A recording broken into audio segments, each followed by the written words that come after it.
임성근 전 해병대 1사단장은 최상병 순직 사고에 대한 자신의 책임을 모두 부인하고 있습니다.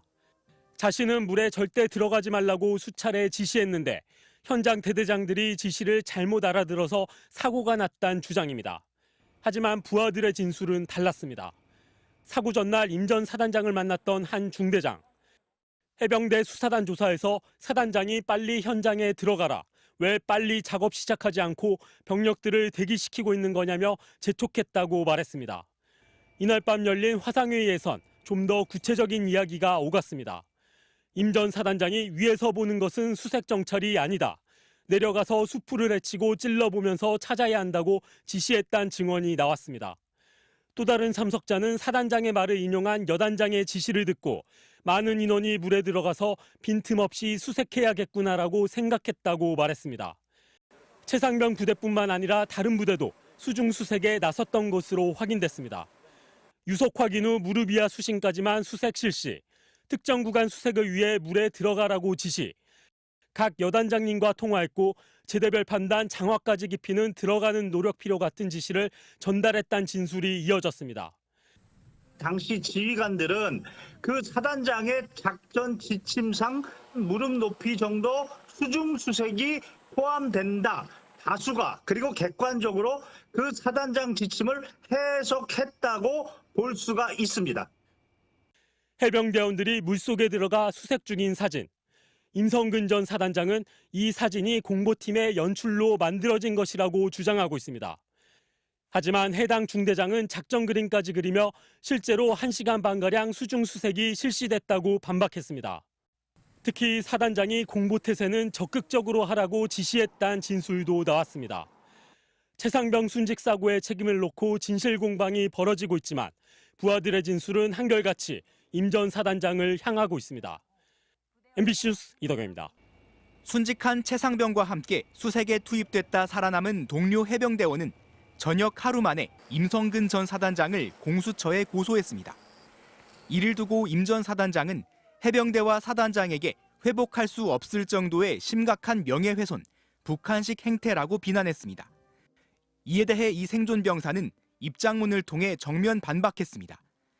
아랫사람에게 책임을 떠넘기는 일이 아무렇지 않게 벌어지는 걸 지켜볼 수 없었다면서 우리의 피땀을 왜 사단장 명예를 위해 동원하다가 전우를 잃게 만들었는지 문제를 제기했을 뿐이라고 밝혔습니다. 물속에 들어가지 말라고 수차례 강조했다던 임 전 사단장의 진술도 꼬집었습니다. 최상병이 수색 중 숨진 날은 사단장이 시찰하러 온다고 다들 긴장해 있었던 날이라면서 사단장 명령을 어기고 위험하게 작전에 나서는 대대장이 있겠냐, 손바닥으로 하늘을 가리지 말라고 말했습니다. 또 임 전 사단장이 북한에 비유한 데 대해 제가 북한의 지령을 받고 고소를 했겠냐면서 황당해서 뭐라 덧붙일 말이 없지만 해병대를 그만 우스꽝스럽게 만들었으면 좋겠다고 한탄했습니다. 생존병사는 188쪽에 달하는 임 전 사단장의 진술서 어디에도 최상병의 명복을 빈다거나 미안하다는 말이 없는 것이 씁쓸하다고도 했습니다. 외압 의혹을 보여주는 추가 증거도 공개됐습니다. 해군 검찰단 소속 군 검사가 해병대 수사단으로부터 상부에 압박이 있다는 내용을 전해 들었다고 군 검찰에 진술한 것으로 확인됐습니다. 군 검찰이 해당 검사의 진술을 증거 자료로 제출하지 않은 가운데 외압 의혹과 관련된 임기훈 전 국방비서관은 진술서에서 사실이 아니라고 선을 그었습니다. 박정훈 대령 측은 군 검찰이 법원에 내지 않은 자료들을 의견서와 함께 재판 과정에서 제출할 예정입니다. MBC 뉴스 송희표입니다. 임성근 전 사단장은 진술서에서 자신은 물속에 들어가지 말라고 수차례 강조했다. 사단장으로서 취할 조치를 다했다고 밝혔습니다.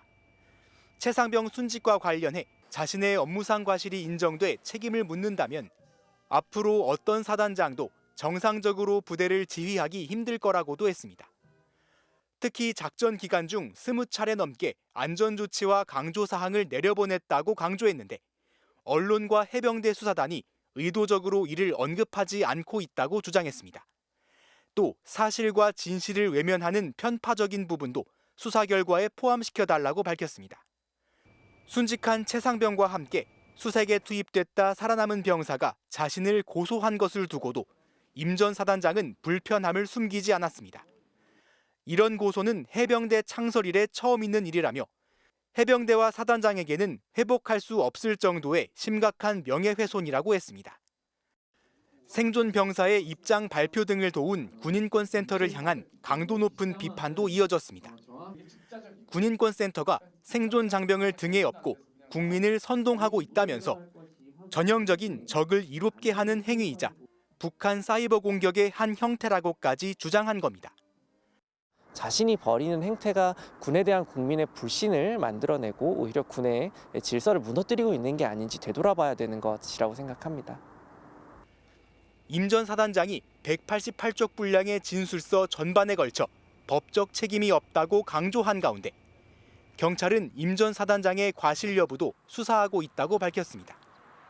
MBC 뉴스 송인표입니다.